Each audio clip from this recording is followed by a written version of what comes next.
Well, to our top story now, a bombshell new report shows that the Department of Defense, yes, the Pentagon, controlled the COVID-19 program from the very beginning, and everything we were told was political theater, basically to cover it up, right down to the FDA vaccine approval process. It was all theater. That means that human beings were used as props, essentially. According to newly obtained documents, the Pentagon used a combination of shady approval authorizations that are still in use, including the PrEP Act, the Emergency Use Authorization, and other transaction authority, the OTA, all of which shielded big pharma agencies, medical participants that delivered unregulated vaccines from any liability and protected them, basically. We've gone through a lot of these documents and just showed how they are not on the hook for any of this liability. These documents, these new documents, were obtained by a former executive of a pharmaceutical contract research organization.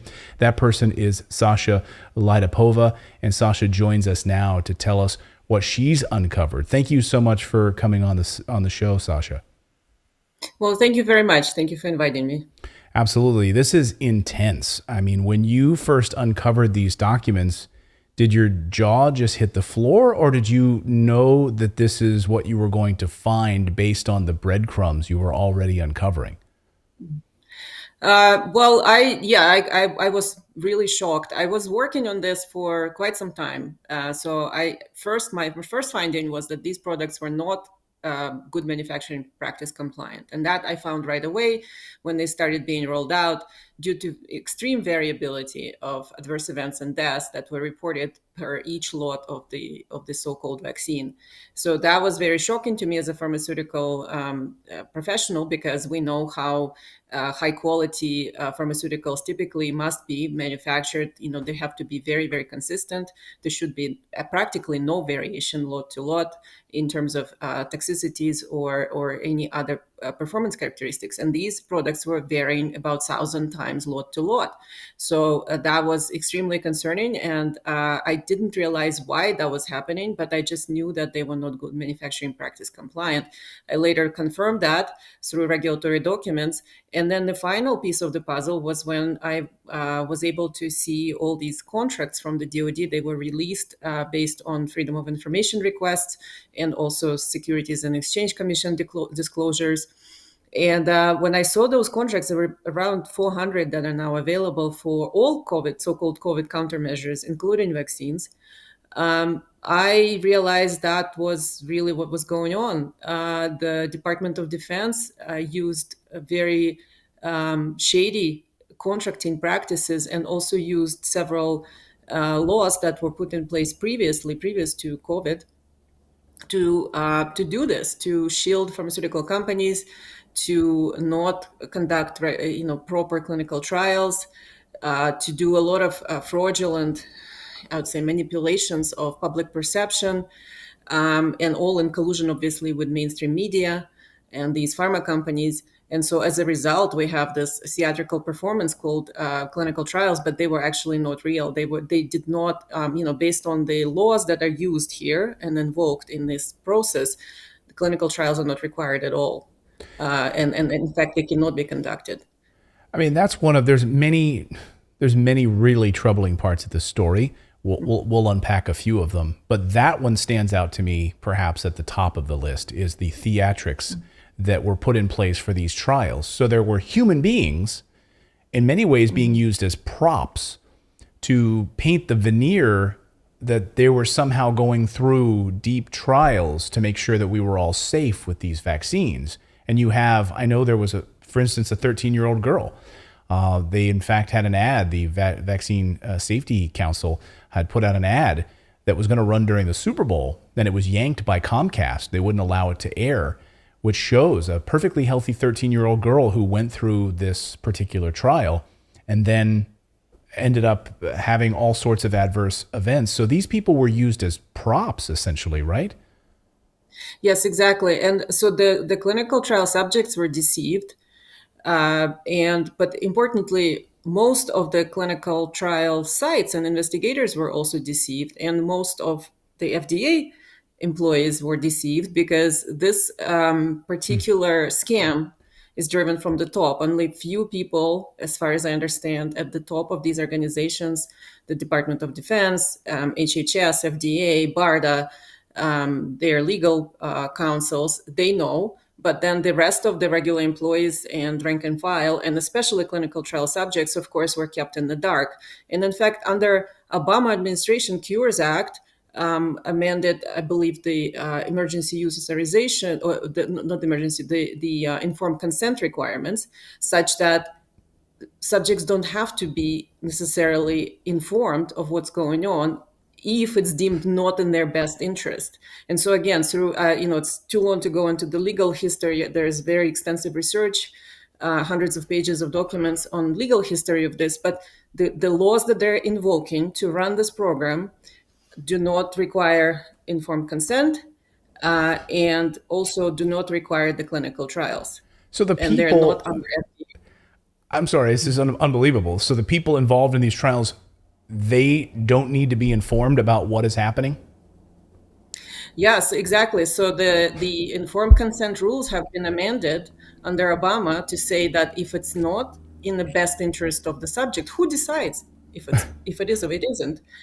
But that's what it says. So these types of things can be concealed from people. That this actually under emergency use authorization used during public health emergency. This is very critical. That's why they keep extending public health emergency beyond any. We don't have any emergency, but they keep extending it. Why? Because they need this. Under public health emergency use authorized these kinds of medications, countermeasures. That's a key word. These are not vaccines; they're countermeasures. So all these three together, they can use it this way. They don't have to inform the subjects what it is. They can use a lot of secrecy. They don't have to run clinical trials. They're not required because these products cannot be investigational products. That's what the law says. If they cannot be investigational products, then we don't have any investigation. We don't have any clinical trial subjects. So that's how they're pulling this off. So it's at the Pentagon, it's at the Department of Defense. You talked about countermeasures.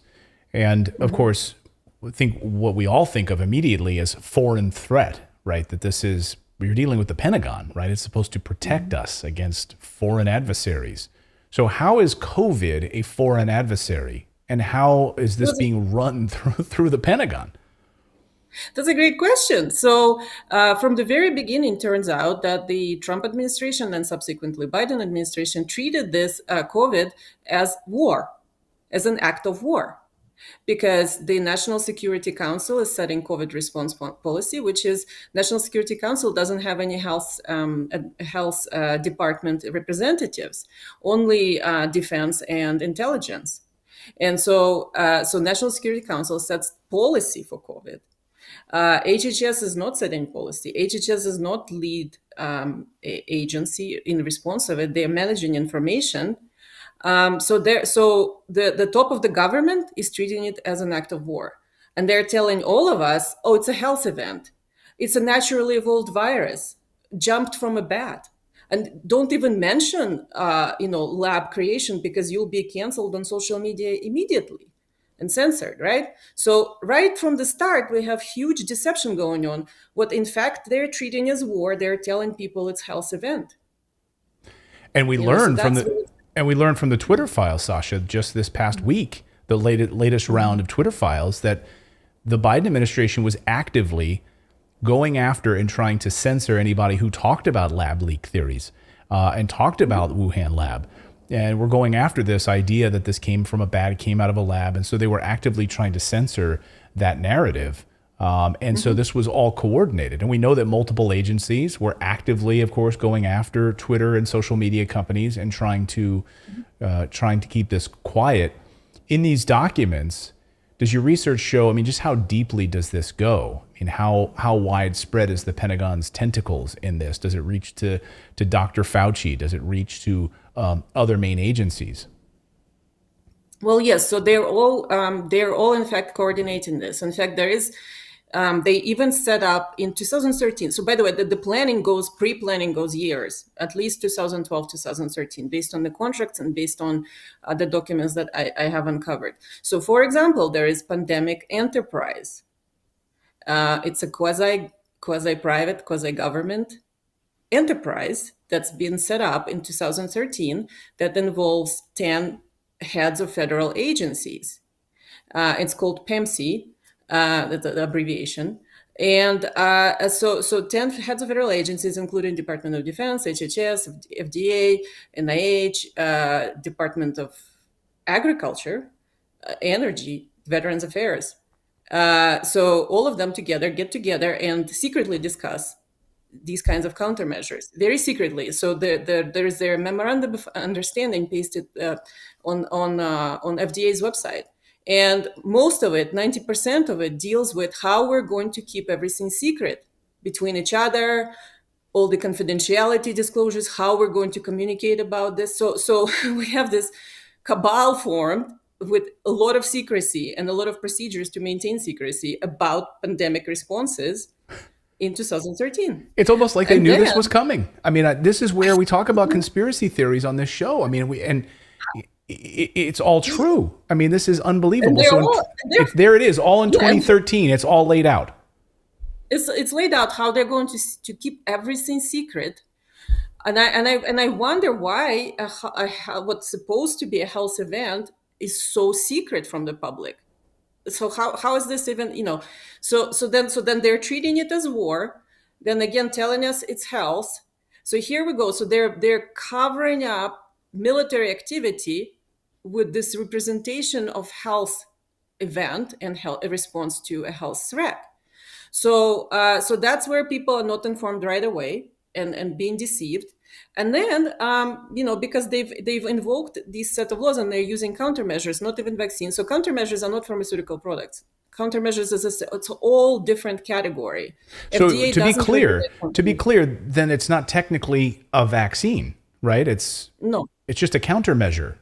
countermeasure, and specifically, Department of Defense ordered them from private manufacturers as prototypes.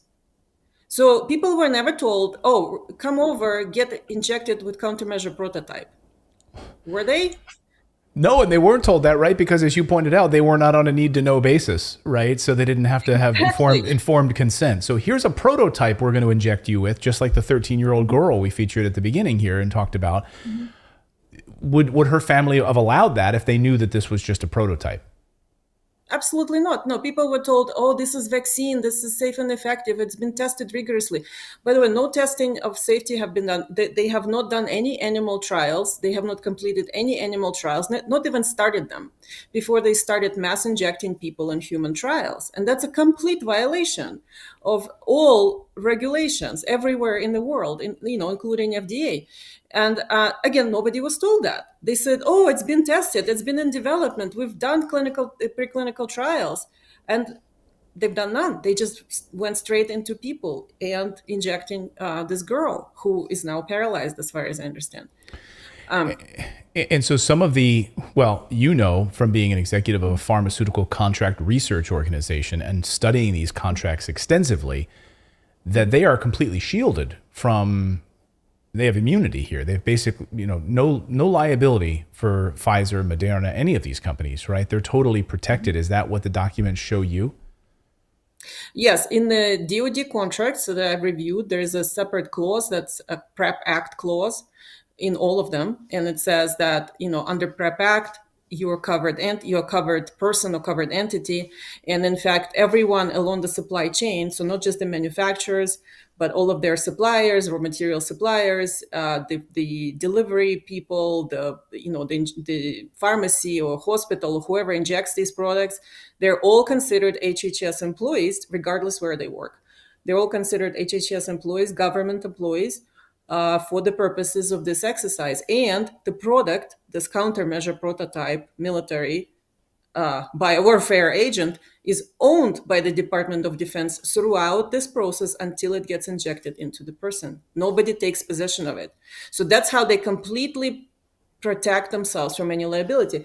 Now, it doesn't mean that people shouldn't go after everyone, including the vaccinators, and those will be thrown under the bus first, obviously, because they're little people. But everyone should go after the vaccinators who did not provide informed consent, after the manufacturers, after the hospitals, and I encourage everyone to do that because this is important. Yeah, I mean, we've had so many of our viewers, and you can let us know in the chat right now as you're watching our show. We've had so many of our viewers, tens of thousands of our viewers, tell us on a regular basis, either someone close to them. I mean, last night we had a mother tell us that of her 5 children, one of them has died. I mean, we have this every night on our show, stories of this on our show. So it's unbelievable. I'll get you out of here on this question, Sasha, which is about the future. So they planned this in 2013 as if they already knew this was coming. But it sounds like, from my reading of this, they're already planning the next one. Oh yeah, yeah. They're running the script. So the next important thing that they want to do is to give up our sovereignty to WHO under the international health regulations, meaning that WHO now can announce pandemic whenever they feel like it, which they did with this one anyway. It was only 40 cases worldwide, and they decided it's a global pandemic, which is ridiculous. But now they can announce a pandemic whenever they feel like it. Maybe there's a pandemic of trees. Maybe there's a pandemic of goats. And they will come up and say, oh, it's a climate change pandemic. And everybody goes into lockdown, and our government and Biden administration specifically want to give up our national sovereignty so that whenever WHO decides that this is a pandemic, we have to go in and implement all of their ridiculous lockdown and murder protocols that they dream up, right? So that's how it's going to be, and so that's what we need to write to our congressional representatives about and protest, and to our state governments. The state governments need to say, no, we're not going to give up our sovereignty. Federal government cannot decide for us. And so that's what needs to happen, because within the next year they're going to put this in place. Unbelievable. Yeah, there's very little any of these countries can do right now. We've had Africa stand up to the WHO. Thankfully, member states in Africa were able to say, no, we don't want this. But I think it's going to be pushed through anyway, unfortunately. And we will be ceding sovereignty to an unelected body that will run the show on all of this. Sasha, thank you so much for your amazing research on this. We hope you'll come back on the show. Thank you for your continued work. We really, really appreciate you telling this story. Thank you very much.